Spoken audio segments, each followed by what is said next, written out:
একদম transparent solution. এবার এটার মধ্যে আমরা রিয়েজেন্ট হিসেবে অ্যাড করব অ্যাসিডিফাইড সিলভার নাইট্রেট সলিউশন, AgNO3 আর HNO3 মিক্সচার। এটা শুধু সিলভার নাইট্রেট সলিউশন হলেও চলবে, কোনো অসুবিধা নেই। এটা অ্যাড করে দিচ্ছি, সবাই খেয়াল করবে ভালো করে। দেখতে পাচ্ছ অ্যাড করার সঙ্গে সঙ্গে হোয়াইট প্রেসিপিটেট পড়ছে। এই যে হোয়াইট প্রেসিপিটেটটা পড়ছে এটা হচ্ছে সিলভার ক্লোরাইডেট। তোমাদের Cl মাইনাসের জায়গায় যদি Br মাইনাস বা I মাইনাস থাকে তাহলেও তোমরা কিভাবে এক্সপেরিমেন্ট করবে সেটা আমি তোমরা যদি চাও পরবর্তী ভিডিওতে করে দেখাবো। তো এই যে হোয়াইট প্রেসিপিটেট পড়লো এটার মধ্যে যদি তোমরা অ্যামোনিয়া সলিউশন দাও, NH4OH দাও, তাহলে দেখবে যে প্রেসিপিটেটটা এটা ডিজলভ হয়ে গেছে। ঠিক আছে, এই টেস্টটা তোমরা করে দেখতে পারো।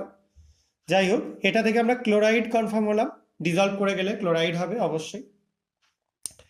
এর পরেরটার জন্য আমরা ইউজ করছি সোডিয়াম নাইট্রোক্লোরাইড সলিউশন। এটা ইউজ করব সালফাইডের জন্য। দেখো নাইট্রোক্লোরাইড দেওয়াতে সালফাইডে কি কালারেশন হচ্ছে দেখতে পাচ্ছ, ভায়োলেট কালারেশন হচ্ছে। এবং এই ভায়োলেট কালারেশন হলে সালফাইড বা S2